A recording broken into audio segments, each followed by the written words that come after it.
राधे राधे दोस्तों, जय श्री कृष्णा। ओम नमो भगवते वासुदेवाय। आज मैं आपके लिए लेकर आई हूँ आषाढ़ माह के कृष्ण पक्ष में आने वाली एकादशी, जिसको हम योगिनी एकादशी के नाम से जानते हैं। योगिनी एकादशी का व्रत रखने से व्यक्ति के समस्त पाप मिट जाते हैं और जीवन में सुख समृद्धि आती है। इस व्रत के पुण्य प्रभाव से व्यक्ति इस लोक में सभी सुखों को भोग कर अंत में वैकुंठ लोक को जाता है। मान्यता है कि योगिनी एकादशी व्रत को करने से 88,000 ब्राह्मणों को भोजन कराने जितना पुण्य मिलता है। चलिए जानते हैं इस बार आषाढ़ मास की योगिनी एकादशी कब है, व्रत किस दिन रखा जाएगा, क्योंकि इस बार भी एकादशी तिथि 2 दिन पड़ रही है और हरिवासर का समय कब से कब तक रहेगा, व्रत पारण करने का शुभ मुहूर्त क्या रहेगा। और क्योंकि इस बार योगिनी एकादशी के दिन भद्रावास भी रहने वाला है, भद्राकाल भी लगेगा और भद्रा कब से कब तक रहेगी और भद्रा का वास इस बार कहाँ रहेगा, क्या भद्राकाल के समय पूजा या पारण कर सकते हैं या नहीं। अगर आपको हमारी वीडियो अच्छी लगे तो वीडियो को लाइक करें और चैनल पर पहली बार आए हैं तो हमारे चैनल को सब्सक्राइब जरूर करें, ताकि आपको इस प्रकार की आने वाली सभी वीडियो का नोटिफिकेशन मिलता रहे।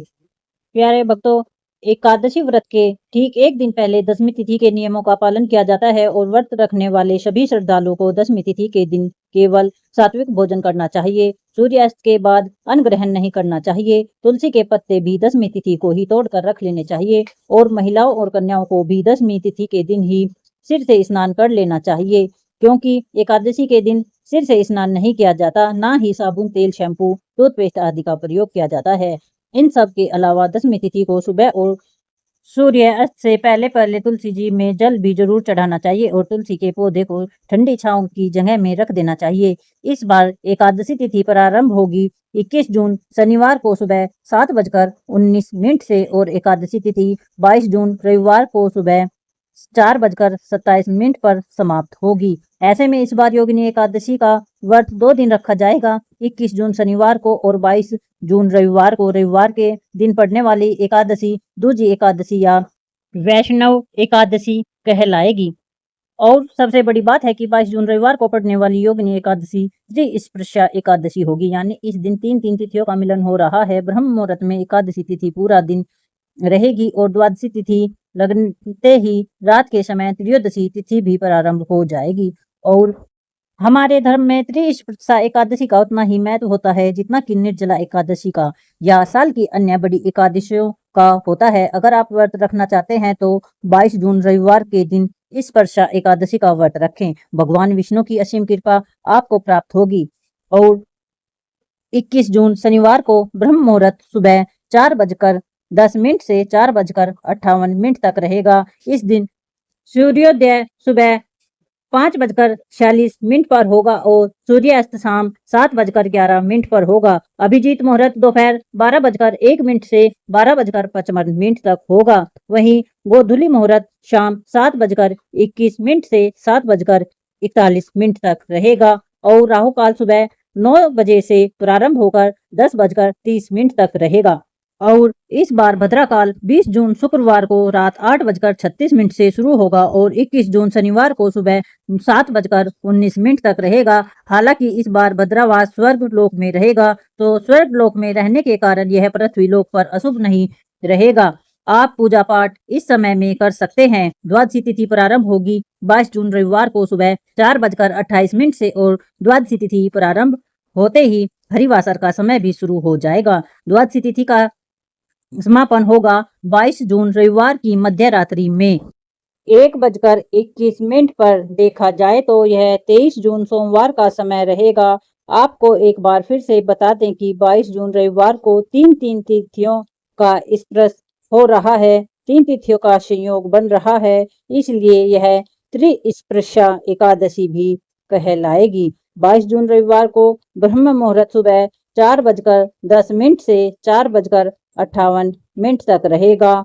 और सूर्योदय होगा सुबह 5:46 पर और सूर्यास्त होगा शाम 7:11 पर। प्रातःकाल पूजा मुहूर्त सुबह 4:24 से 5:24 तक रहेगा। वहीं पर गोधूली मुहूर्त शाम 7:21 से 7:41 तक रहेगा। जब आप शाम की पूजा कर सकते हैं। और इस दिन राहु काल दोपहर 4:30 से शाम 6 बजे तक रहेगा। हरिवासर का समय 22 जून रविवार को सुबह 10:55 पर समाप्त होगा। हरिवासर समाप्त होने के बाद ही एकादशी व्रत का पारण किया जा सकता है और फिर इसके बाद 11 बजे से 1 बजे के बीच में भी व्रत नहीं खोला जाएगा। इसलिए 22 जून रविवार को सुबह व्रत खोलने का कोई भी मुहूर्त नहीं है। तो जो लोग 21 जून शनिवार के दिन एकादशी का व्रत रखेंगे, उन्हें व्रत का पालन करना होगा। 22 जून रविवार को दोपहर 1:47 से 4:35 के बीच में। और जो लोग दूजी एकादशी यानी 22 जून रविवार के दिन एकादशी का व्रत रहेंगे, उन्हें 23 जून सोमवार को सुबह 5:24 से 8:12 के बीच में व्रत खोलना होगा। हालांकि द्वादशी तिथि ब्रह्म मुहूर्त से पहले पहले ही समाप्त हो चुकी होगी, लेकिन त्रयोदशी तिथि के प्रथम पहर में भी एकादशी का व्रत खोला जा सकता है। अगर द्वादशी तिथि सूर्योदय से पहले ही समाप्त हो रही हो तो इसमें कोई दोष नहीं लगता है। इसलिए आपको व्रत रखते समय तिथि और शुभ मुहूर्त का ध्यान अवश्य रखना होगा, तभी व्रत का पूर्ण फल प्राप्त हो सकता है। बोलो विष्णु भगवान की जय। एक बार धर्मराज युधिष्ठिर ने भगवान विष्णु से कहा, भगवान आप मुझे आषाढ़ कृष्ण पक्ष की एकादशी की कथा सुनाइए। भगवान श्री कृष्ण ने कहा, हे राजन, आषाढ़ कृष्ण एकादशी का नाम योगिनी है। इसके व्रत से समस्त पाप नष्ट हो जाते हैं। यह इस लोक में भोग और परलोक में मुक्ति देने वाली एकादशी है। यह एकादशी तीनों लोक में बहुत प्रसिद्ध है। मैं तुमसे पुराणों में वर्णित की हुई कथा सुनाता हूँ, ध्यानपूर्वक सुनो। स्वर्गधाम में अलकापुरी नाम की एक नगरी थी। उसमें कुबेर नाम का एक राजा रहता था। कुबेर भगवान शिव का भक्त था। वह प्रतिदिन भगवान शिव की पूजा करता था। एक माली था जिसका नाम हेम था। वह पूजा के लिए राजा के यहाँ रोज फूल लेकर आया करता था।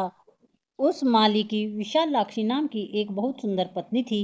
एक दिन वह माली राजा के पूजन के लिए मानसरोवर से पुष्प तो ले आया, लेकिन अपनी पत्नी की तरफ आकर्षित होने के कारण वह अपनी पत्नी से हास्य विनोद और रमन करने लगा और राजा को फूल देना भूल गया। उधर राजा दोपहर तक उसकी राह देखता रहा।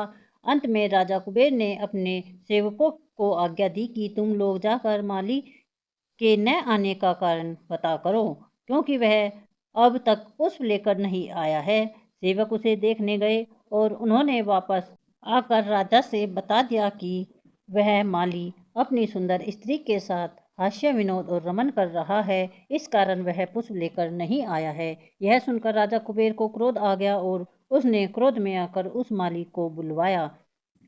हेममाली राजा के भय से कांपता हुआ वहां उपस्थित हो गया। राजा कुबेर ने क्रोध में आकर कहा, अरे पापी नीच कामी, तूने मेरे परम पूजनीय ईश्वर भगवान शिव महाराज का अनादर किया है। इसलिए मैं तुझे श्राप देता हूँ कि तू अपनी स्त्री का वियोग सहेगा और मृत्यु लोक में जाकर कोढ़ी हो जाएगा। राजा कुबेर का श्राप देते ही माली हेम का स्वर्ग से पतन हो गया और वह उसी क्षण पृथ्वी पर जाकर गिर गया। पृथ्वी पर गिरते ही उसके शरीर में सफेद कोढ़ हो गए और उसकी स्त्री भी उसी समय अंतर्ध्यान हो गई। मृत्यु लोक में आकर उस माली ने बहुत दुखों का सामना किया। रात्रि में उसको नींद तक नहीं आती थी, परंतु भगवान शिव की पूजा के प्रभाव से उसको पिछले जन्म की स्मृति का ज्ञान अवश्य रहा। घूमते घूमते एक दिन वह मार्कंडेय ऋषि के आश्रम में जा पहुंचा। हेममाली वहां जाकर मार्कंडेय ऋषि के पैरों में गिर पड़ा। उसे देखकर मार्कंडेय ऋषि बोले, तुमने ऐसा कौन सा पाप किया है जिसके प्रभाव से तुम्हारी यह हालत हो गई है। फिर माली ने अपना सारा वृतांत मार्कंडेय ऋषि को कह सुनाया। उसकी बात सुनकर ऋषि ने कहा, निश्चित ही तूने मेरे सामने सत्य वचन कहे हैं, इसलिए तेरे उद्धार की मैं एक व्रत कहता हूँ। यदि तू आषाढ़ मास के कृष्ण पक्ष की योगिनी नामक एकादशी का व्रत विधि पूर्वक करेगा तो तेरे समस्त पाप नष्ट हो जाएंगे। यह सुनकर हेममाली बहुत प्रसन्न हो गया और मुनि को प्रणाम करने लगा। मार्कंडेय ऋषि ने प्रेम पूर्वक उसे आशीर्वाद दिया और हेममाली ने मुनि से कहे अनुसार विधि पूर्वक योगिनी एकादशी का व्रत किया और इस व्रत के प्रभाव से वह अपने पुराने स्वरूप में वापस लौट आया और अपनी स्त्री के साथ सुखपूर्वक रहने लगा। तो यह थी योगिनी एकादशी की व्रत कथा। भगवान श्री कृष्ण बोले, यह योगिनी एकादशी का व्रत 88,000 ब्राह्मणों को भोजन कराने के बराबर फल देता है। इस व्रत को करने से सारे पाप दूर हो जाते हैं और अंत में स्वर्ग की प्राप्ति होती है। प्यारे भक्तों, अगर आपको हमारी वीडियो अच्छी लगे तो वीडियो को लाइक करें, चैनल को सब्सक्राइब करें और ज़्यादा से ज़्यादा वीडियो को शेयर करें और अपना प्यारा सा कमेंट हमें ज़रूर लिखें। बोलो राधे राधे, श्याम मिला दे।